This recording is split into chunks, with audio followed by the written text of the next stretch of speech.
and we're back at Colorado Animefest 2017. I'm Super Dave Rains from Big Show Entertainment Network and Super Dave Rains and the Big Show, and we are honored to be with a very special guest today on the show. I thought he was here just a minute ago, folks. The game show king, Greg Wicker. Greg, welcome to Super Dave Rains and the Big Show. Shall I call you Greg or Greggo? Call me whatever you want, just don't call me Collect, if that's even still a thing. I don't know if you can still do that, but I do remember that. You remember the Carrot Top commercial? Boy, here, C-A-L-L-A-T-T. It's cheap for you and free for them. Yeah, exactly. Yeah, I feel you. I think, when you said that, call collect, I was thinking either my car got impounded or I'm in jail or something like that. And just praying that the other person will accept the charges. I've been there a few times. Ooh, that gives me some This is how the interview starts, guys. Oh, we're getting hot. yeah, exactly. That gives me some memories back to college. Oh my goodness. Well, thanks for coming on the show. We're so glad to have you. You've been producing and hosting game shows at anime conventions since 1999. Yep. That is awesome. Thank you. You know what I really like about that? We're both kind of old guys. Yeah. Not old in a sense of we're old, but we're seasoned. We're veterans. Yes. And, So, and the hip replacement surgery I'm having next week. No. We've done a few of these shows over the years. Right. That's for sure. Yeah, exactly. Well, that's good. So, what's the craziest thing you've ever witnessed during one of your games? Oh, craziest thing. It's only really crazy if you're a fan of the show in question, but we had a Press Your Luck one time, the game show with the whammies, if you guys remember that. Yeah. And we had this one contestant. His name was Charlie.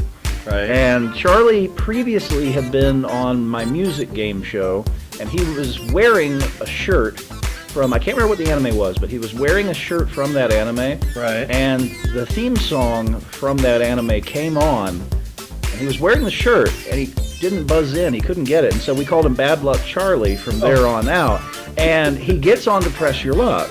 Right. And on Press Your Luck, there's a space on the board that will add a 1 to the front of your score if you hit it. It's called Add a 1. Right. And I always make the joke when a contestant starts off and they've got 0, it's like, now if you hit that Add a 1 space, you'll wind up with 10. Well, he hits Add a 1 on his first spin. I'm like, Bad Luck Charlie continues. You got 10 yen. What do you want to do? And he risks it. Hits a whammy on the next spin, loses his 10 yen. Oh no! So his bad luck continues. He gets into the second round with nothing, and another contestant hits a square on the board that when it gets hit, double your money in a spin pops up. Right. And then now it's Charlie's turn. And so Right. I'm like, now Charlie, if this continues, you're going to hit that double your money right now. And we roll the board, and he hits the button, and right on double your money. And it's like it was homed right in on it. And Bad Luck Charlie, at that point, he put his button down, and he just passed out right there on the... It's like, Charlie, come back to us, Charlie. We take your nothing, we double it, now you have nothing. But yeah, as wild things go, that was probably one of the wildest that didn't involve the guests. But I'm not going to involve the guests in this. I'm not going to. Right. We're keeping secrets here. I'll denigrate Super Dave Rains and the Big Show. I'll denigrate myself, but I'm not going to throw anybody else under the bus. That's today, good. except for Charlie. Okay, because I sure don't want to get sued. So, how did you come up with the idea for Greggo game shows, and what's your favorite game? Well, those two answers really tie into each other. Right. So the first game I did, I looked at everything that everyone had done as far as game shows for fandom type conventions, and no one was utilizing the other guests. And so I was like, well, let's do a game that utilizes the other guests. And I was a big fan of Match Game back in the day, Gene Rayburn and all that. And I'm like, let's try that. And it worked really well. The guests had a good rapport with each other, with me, and it worked out. And I wound up doing that show that was my only show for like the first 3 or 4 years of doing this. So I did it here in Denver back in 2001 through 2005. I think we did Match Game every year. Right.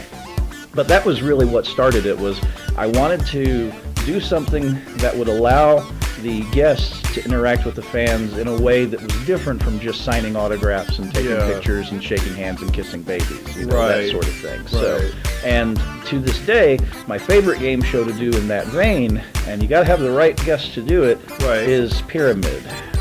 Which, I tell you what, the new version of Pyramid that Strahan's hosting is fantastic. I love the way, I mean, no one will ever replace Dick Clark, but Strahan's doing a great job on that. So, but yeah, Pyramid's my favorite to do, but you have to have the right, like Tiffany Grant, Chris Ayers, they're the superstars. They're the best Pyramid players out there. You get both of them together, and that's going to be a great show. You get either one of them against anyone else, and they're going to win. But it's still going to be an entertaining show. And Vic, of course, is a great Pyramid player. Right. So, but Tiffany wins you the big money if she gets on the show. We want Tiffany. Well, that's awesome because, you mentioned Michael Strahan, who is a really good friend of Carrie Keegan. Hey, Carrie. So that's awesome. I'm a big fan of his. Wow, that's really great. So tell us about the game you created that almost became a television game on Anime Network. Well, so it was a game with a plot, which for an Anime Network, the plot would have actually worked out, I think. It was a game where aliens had discovered that anime fans in general, had a certain exuberance to them, and they figured out a way to harness that exuberance and turn it into energy to power their weapons of mass destruction in their war against the other aliens, basically. So the premise of the show was the aliens would kidnap 3 people at a convention, and up on their ship, they've recreated the main events room of the convention and used holograms so that they're all disguised as other congoers or whatever. Cool. And the person I had in mind to host the show is a very talented actor and musician named Jason Douglas, who's based out of the Houston area. He does this very good, like almost a Gestapo kind of routine, and I thought that would be the sort of person that you would want, like an interrogator hosting this kind of show, very uptight, they'll answer the questions kind of person.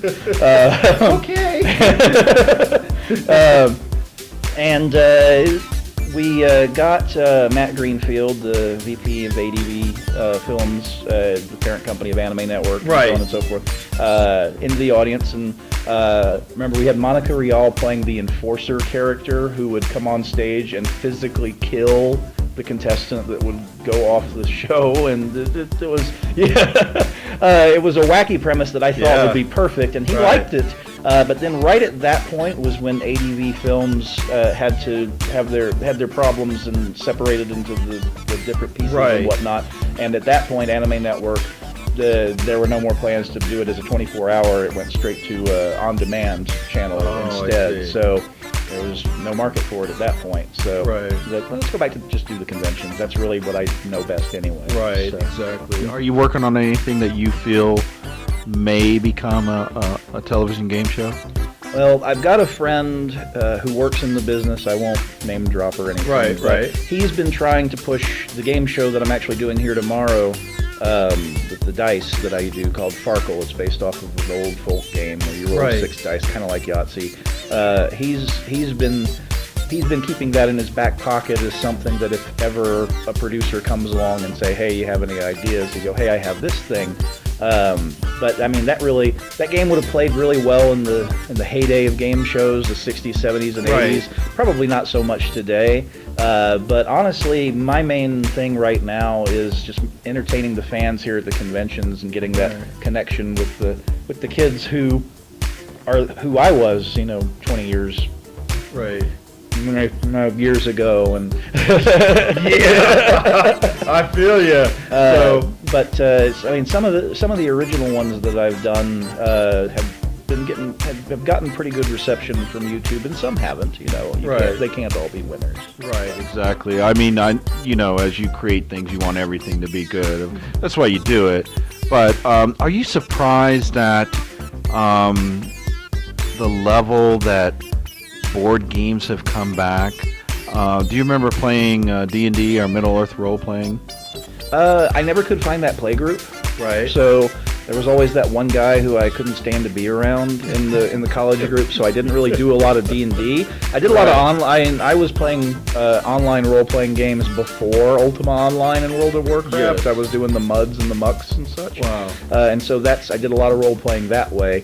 From the computer labs in college, all Right. text-based and whatnot. So, Yeah. but to go back to board, I think that right now, the nerds have kind of become the cool people. So Yeah, absolutely. that sort of situation means that a lot of things, we've graduated long past, Monopoly and Life and Right. those type of games, and just the creativity. I mean, some of these games that I see on Kickstarter and whatnot, I'm like, that's a really interesting concept. I've never seen something like that before, the ones that actually make it. Right. But I actually work part-time in a collectibles store that sells a lot of board game stuff. cool. And there's a lot of things that I would love to play, Wow. if I had time. Yeah, I feel you. Time is always tough to find. I was always a big Clue fan. I love that game. What goes into your thought process when you're creating a new game? Well, basically, if I see something on television or on YouTube, I like a lot of the British game shows, and I go, Oh, yeah. That's something that fans will get and can interact with, and would be something that I think would go really well. Or if I take a look at a concept so the dice game that I was mentioning before Right. didn't start off that way. I wanted to create a game show where I gave contestants straight answers and then asked a crooked question. So for the dice game, the way it works is I throw 3 answers up on a board, multiple choice. Right. Like they could be the names of Dragon Ball Z characters, for example. If one of those as the name of a character in something else, Right. that's actually the question I'm going to ask. So people think it's going to be a question about one thing, but then I ask something completely different. So the whole making it based on the dice game is in and of itself, we need some way to get someone to win the game, but the Right. whole thought process was the audience will love the fact that the question just goes completely off kilter, and the reactions absolutely. from the contestants when they realize that that's what I'm actually asking and things like that. That's the kind of stuff I love. You have to engage the audience. I mean, you can do Who Wants to Be a Millionaire and just Right. answer, is the right answer A, B, C, or D multiple times, and that gets stale. You Right. have to have something in there that engages the audience. So whenever I'm coming up with a new idea, the first thing I do is how can I incorporate this in such a way that everyone in the room is entertained first? I mean, you can edit stuff to make it look good for the YouTube audience or whatnot, Right. but the primary goal is to make sure that all those physical bodies who paid good money to get into the show and who Right. chose to sit down at your panel, make sure that they are the ones that are getting the most interaction. So. Right. Well, that's excellent. I love the way you do that. I mean, geez, wow. I mean, that's like a brain twister, really. Yeah, that's excellent. Well, It's fun for me too because I hate writing trivia. Unless I can put a spin on it, I hate Yeah. watching trivia shows. right. And I hate writing trivia. Unless the word games I really love because I can Right. be a lot more creative. But the Farkle, it's as satisfying for me to create Right. as it is, I think, entertaining for the contestants. And that's what keeps me doing this sort of thing. Well, that's great. Well, hopefully we will get a chance tomorrow to check that game out. I really want to watch it. So, let me ask you: Price is Right, Wheel of Fortune, or Jeopardy? Wheel of Fortune. Word games. I mean, Price is Right is great because you get some really good contestants on there, but Price is Right is really, really, really produced at this point. Like, the contestants that they get are almost just hand-picked Yeah. by the producers. Right. Like, you're always going to have the I just turned 21. You're always going to get the grandmother type that's been a fan of the show for 40-some years. You're always going to get at least one Yeah. military guy. I mean, Yeah. it's all hand-picked.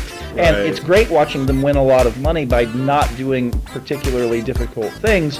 but it kind of makes it so that when you watch the show, all you're really hoping for is something you've never seen before, and it happens from time to time, but something like Wheel of Fortune, just, again, word puzzles always, I mean, I'd never get on the show because I solve the puzzle. I mean, I play with my girlfriend, and she smacks me because I just yell out the answers after like 2 or 3 letters. And Greg, you gotta let her win every once in a while. Then we watch Jeopardy, and then she kicks my butt. So. Oh, okay. Yeah. As long as you're evening it out now. Okay. She's definitely the better Jeopardy player. Okay. But I'm the better wheel. But between the 3, Wheel of Fortune definitely, just because of the puzzle. Which it's a shame that there's so few puzzles on there now, except for like the toss-ups. Just because you've got 21 minutes now in the 30 minutes. Yeah, because of all the commercials advertising and stuff and advertising. Yeah.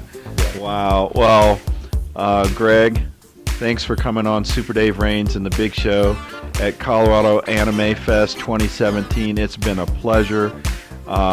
We are so excited to kind of watch you go through the game tomorrow and watch your career. So, Greg on Games, everyone, on Super Dave Raines and the Big Show. So where can people find you on social media? So Facebook.com/Greggo's Game Shows. Also have a YouTube channel. Basically, if you just Google Greggo's Game Shows, I'm like the first 8 pages. I also have do you mind if I talk about the Patreon? Oh, no, absolutely. I do have a Patreon, patreon.com/Greggo's Game Shows. We're about to hit the level where I'm about to pick up a new machine that I'm going to use for editing, and I'm also going to start live streaming some game shows on on my YouTube channel, and I also have a Twitch channel that I'll be live streaming some Jackbox gameplay and things like that, and that's also great. Like, it's Greggo's Game Shows everywhere. Right. Awesome. Well, I'm already following him. You should follow him as well. Ladies and gentlemen, Greg Wicker of Greggo Games on Super Dave Raines and the Big Show. And for Greg, I'm Super Dave Raines, and until next time, on the log.